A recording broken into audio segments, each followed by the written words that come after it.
Les amis, bonjour. Shabbat Shalom Mevorach. Shabbat Parasha Lech Lecha. La Parasha de Lech Lecha, toujours dans le Sefer Bereshit, la troisième Parasha, vient nous parler de reconstruction. Et bien sûr, elle va nous parler de construction du peuple d'Israël. Même si on n'est pas encore là à parler de peuple, puisqu'il n'y a pas de peuple à ce moment-là, on va parler de personnages qui vont construire et créer le peuple d'Israël. Et on va découvrir dans cette paracha le premier des pères du peuple d'Israël, Avraham Avinu, qui s'appelle à la base, au début de la paracha, Avram. Comme il lui dit à Kadosh Baruch Hu, Lech lecha me'artzecha u'mimolatecha u'mbitavecha. Kadosh Baruch Hu va demander à Avraham Avinu de quitter son pays, de quitter sa province, de quitter sa ville, de quitter sa maison pour aller en devenir, pour devenir quelqu'un, pour être celui qui deviendra le père de la nation d'Israël, celui qu'on commencera toujours dans l'Amida à dire Elohé Avraham, Elohé Yitzhak, Elohé Yaakov. C'est-à-dire que il est en premier lieu le Dieu d'Avraham, celui qu'il a reconnu alors que tout le monde était idolâtre. Et on sait très bien que le Baal Hatanya, le Admor Hazaken, nous dit que il faut vivre avec son temps. Et que, qu'est-ce que ça veut dire il faut vivre avec son temps? C'est-à-dire qu'il faut vivre avec la paracha de la semaine. Ça veut dire que dans la paracha de la semaine, il y a des éléments qui doivent nous amener à comprendre ce qu'on va vivre dans cette semaine. Et ici, il nous dit, dans la paracha de la semaine, Rabbeinu Yoram, Zichrono Livracha, il nous dit que avec la paracha de Lech Lecha, quand on commence la paracha de Lech Lecha, il faut vivre avec Avraham Avinu alav Shalom et apprendre de lui de ses midot, de ses vertus, de ses saintes vertus pour pouvoir, en fait, transcender notre être et devenir quelqu'un comme Avraham Avinu l'a fait, c'est-à-dire être quelqu'un en devenir et non pas être quelqu'un qui va attendre que les choses se passent. Et nos sages nous disent que la vertu qu'il faut apprendre, la vertu bien sûr principale, parce qu'il avait beaucoup de vertus Avraham Avinu, la vertu principale qu'il faut apprendre d'Avraham Avinu, elle est le bitoul. C'est quoi le bitoul? C'est l'annulation. C'est l'annulation totale et complète qu'il avait devant la volonté d'Akadosh Baruch Hu. C'est, en fait, Avraham Avinu, il s'annule totalement devant ce que Dieu va lui dire. Il cherche pas à comprendre. Comme on le voit au début de la paracha, lorsque Kadosh Baruch Hu, il va lui dire, Lech lecha me'artzecha u'mimolatecha u'betecha el haaretz asher areka, va pour toi, de ton pays, de ta ville, de la maison de ton père, vers le pays que je te donnerai. Et ça veut dire que, il demande à Avraham Avinu de tout quitter. De quitter l'endroit où il a grandi, de quitter sa famille, de quitter ses voisins, et de partir vers quelque part qu'il ne connaisse même pas. Il lui dit pas, pars en Eretz Kenaan. Il lui dit vers la terre laquelle je te montrerai. Il lui dit même pas la destination finale. Donc Avraham, il est dans l'expectative, il ne sait même pas où il doit aller. Alors que, en général, quand quelqu'un doit aller quelque part, on va lui dire, regarde, aujourd'hui, tu vas aller à Marseille, aujourd'hui, tu vas aller à Tel Aviv, aujourd'hui, tu vas aller, et donc, tu vas aller faire ce que tu as à faire dans tel endroit. Là, il lui donne même pas l'endroit. Et il lui demande de tout quitter. Et Akadosh Baruch Hu, il va lui dire, jusqu'à que moi, je vais te montrer l'endroit qu'il faut, tu vas marcher. Avraham, il part, il lui dit, sors de ta maison, sors de ton pays, et va. Et moi, je te dirais, comme un GPS, prenez à droite, prenez à gauche, prenez tout droit, à 500 mètres, vous ferez un rond-point. Et c'est ce qu'il lui dit à Kadosh Baruch Hu. Mais il lui donne pas la destination. Et Avraham Avinu, il ne pose aucune question. Il ne dit même pas, pour comprendre l'ordre d'Akadosh Baruch Hu, pourquoi est-ce que je dois partir là-bas, qu'est-ce que je dois faire là-bas? Non, rien. Il fait ce que Dieu lui dit tout de suite. Dans une annulation totale envers la volonté d'Akadosh Baruch Hu. De plus, Akadosh Baruch Hu, il va promettre à Avraham Avinu que dans l'endroit où il va arriver, là-bas, où est-ce qu'il va l'envoyer, il va être riche, il va avoir les honneurs. Comment? Dieu, il lui dit, va gadla shemecha ve'iberacha. Et tu seras béni, et je grandirai ton nom, et tu auras la bénédiction. Ah, ça donne envie quand on voit ça. C'est vrai qu'Avraham, il peut se dire, bon, je sais pas où je vais, mais si c'est un endroit où je vais avoir de l'argent, du respect, être une grande personne, ça peut être intéressant. Mais non! Parce que quand il arrive, Avraham Avinu là-bas, dans le Makom où il va arriver, donc en terre de Kenaan, qu'est-ce qui se passe? Non seulement il n'a pas les honneurs, non seulement il n'est pas une grande personne, non seulement il n'a pas de bénédiction, mais en plus de ça, Il arrive dans un pays où il y a une totale famine complète. Et il est obligé, tellement que la famine est dure en Eretz Kenaan, de descendre en Égypte et de demander de la nourriture pour pouvoir continuer à vivre. En quoi il est grand? En quoi il a les honneurs? En quoi, ouais, il est devenu quelqu'un? Il va aller quémander un peu de nourriture pour pouvoir continuer à vivre. Comme il est écrit là-bas. Et ce fut une famine dans la terre. Et Avram, il s'appelle à ce moment-là, et Avram, il est descendu en Égypte pour pouvoir vivre, car là-bas, la famine a été grosse dans le pays. Donc on parle de là-bas, de l'Eretz Kenaan. Donc en plus de ça, il part dans un endroit qu'il sait pas, il fait la volonté de Dieu, Dieu lui promet qu'il va être quelqu'un de grand, il arrive, c'est la catastrophe, et lui, il dit rien. Et Rachid nous ajoute il nous dit que c'était, en plus de ça, c'était que en Eretz Kenaan qu'il y avait la famine.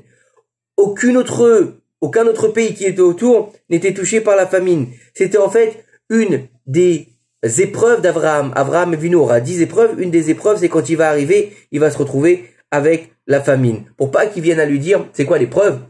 Ah quand Dieu, tu m'as demandé de venir vivre en Eretz Kenaan, et là il y a la famine. Qu'est-ce que je fais ici? Franchement, pourquoi tu m'as amené dans ce pays? T'aurais pu me laisser tranquille, j'avais pas besoin de ça. Non. Abraham, il dit rien, il sort et il fait ce qu'il faut. Et même en arrivant en Eretz Kenaan, il descend en Égypte sans rien dire à Kadosh Baruch Hu. Et c'est pas ça. Lorsque Abraham Avinu, il descend en Égypte, il arrive là-bas, et les mécréants, les Égyptiens mécréants, les gens qui sont débauchés totalement, ils voient sa femme, ouh, comme tu es belle, madame. Ils vont la kidnapper, ils vont l'amener dans la maison de Pharaon, le mécréant, pour qu'il la souille, alors que c'est la femme d'Abraham Avinu, et pour qu'il en profite. Et c'est horrible, c'est un moment de désespoir total, c'est un moment de souffrance. On peut pas comprendre. Le type, il arrive. Déjà, il a quitté son pays. Il arrive en Canaan. C'est la famine. Bon, allez, on descend. On va aller demander asile, entre guillemets, en Égypte. Il arrive en Égypte. On lui pique sa femme pour pouvoir la donner au pharaon. Et lui, Abraham Avinu, il ne dit absolument rien. Il aurait pu se lever, il aurait pu crier, il aurait pu dire à Kadosh Baruch Hu, je t'ai fait confiance, tu m'as trahi. Comment? Qu'est-ce que t'as fait? Pourquoi? Comme beaucoup de gens le font aujourd'hui. Ils loupent leur permis. Oh, je crois plus en Dieu. Tu m'as dit, voilà, j'ai mis les tefilines et j'ai pas eu mon permis. Oh, j'ai pas eu mes examens alors que j'ai mangé 15 bougies et j'ai été à la synagogue tous les Shabbats. Oh, Dieu il ne doit rien. Abraham, quoi qu'il arrive, il garde sa vertu d'annulation. Il ne dit rien envers Akadosh Baruch Hu. Et il reçoit tout ce que Dieu y fait avec amour et avec joie. Dans une annulation totale dans la volonté d'Akadosh Baruch Hu. Et c'est pour ça que les pères, nos pères saints, nos patriarches, à la tête des premiers des pères, on trouve qui? On trouve Abraham Avinu, qui va devenir le premier pied du char céleste d'Akadosh Baruch Hu. Comme il est écrit, à Avot Enhen Amerkava. Les patriarches, ils sont le char divin. Car, comme on le sait, lorsqu'on a une monture, et qu'on va par exemple prendre un char avec un cheval, on sait que la monture, elle est annulée à la volonté du conducteur, d'accord? Elle va pas décider elle-même où est-ce qu'elle veut aller. Elle va pas aller dire moi je vais à la droite, je vais à la gauche. Elle va aller où le chauffeur, il va lui demander. Quand le cocher il va dire va à droite, il va à la droite. Quand le cocher va dire va à gauche, va à gauche. C'est ce qu'elle va faire. Elle est totalement annulée à la volonté du conducteur du char. Et c'est exactement la même chose avec les Avot Akdoshim, nos saints patriarches, qu'on va commencer à découvrir à partir de la paracha Lech Lecha. Ils sont totalement annulés à la volonté d'Akadosh Baruch Hu. Pourquoi? C'est lui qui conduit et eux, ils sont là pour suivre le chemin que Dieu, il a tracé pour eux. Ils font la volonté d'Akadosh Baruch Hu avec simplicité, avec amour et avec annulation. Et ils nous disent Chazal, que lorsque Moshe Rabbeinu, il a été envoyé pour délivrer le peuple d'Israël, il a dit à Kadosh Baruch Hu, et depuis que je suis venu chez Pharaon pour lui parler, pour qu'il puisse sortir les enfants d'Israël, il leur a fait du mal, il leur a ajouté, à Kadosh Baruch Hu, il a dit à Moshe, oh, c'est dommage que tu me parles comme ça. Rachid lui a dit, il a eu à ce moment-là, quand il est venu se plaindre à Kadosh Baruch Hu, Moshe Rabbeinu, il a eu il a perdu quelque chose de très grand. Il a dit, qu'est-ce que tu fais, Moshe Rabbeinu? Tu n'as pas pris exemple sur les Pères saints? Les Pères saints, je leur ai donné des injonctions divines, comme de quitter leur pays, comme de sacrifier leur fils, comme comment dire, toutes les injonctions, les 10 épreuves que j'ai données à Abraham Avinu, le fait que Yitzhak il a été un korban, les souffrances que Yaakov il a eu avec son beau-père, avec ses femmes, avec tout. Et il y en a pas un qui a dit quelque chose. Ils ont même pas levé le son et dire quelque chose. Et toi, tu vas dire quelque chose. Et Moshe Rabbeinu, il sera, entre guillemets, quelque part puni pour cela. Et il perdra beaucoup de choses à cause du fait qu'il ait demandé à Kadosh Baruch Hu pourquoi. Et nous, on doit apprendre de nos saints patriarches, comme il a dit, Eliyahu Hanavi Zachor Letov, que chacun des enfants d'Israël, il est obligé de dire, chacun de nous donc, il est obligé de dire quand est-ce que mes actions arriveront comme les actions des pères Abraham, Yitzhak et Yaakov. Donc bien sûr, il est difficile de se dire comment, qu'est-ce qu'on doit faire les actions des pères? Est-ce que moi je vais devoir prendre mon fils et aller le sacrifier? Est-ce que moi je vais devoir me jeter dans une fournaise ardente? Est-ce que moi je vais devoir épouser 2 femmes? Et est-ce que moi je vais devoir avoir un problème avec mon fils et je vais le perdre pendant 20 ans? Chas v'shalom, on parle pas de ça. On parle pas de ça.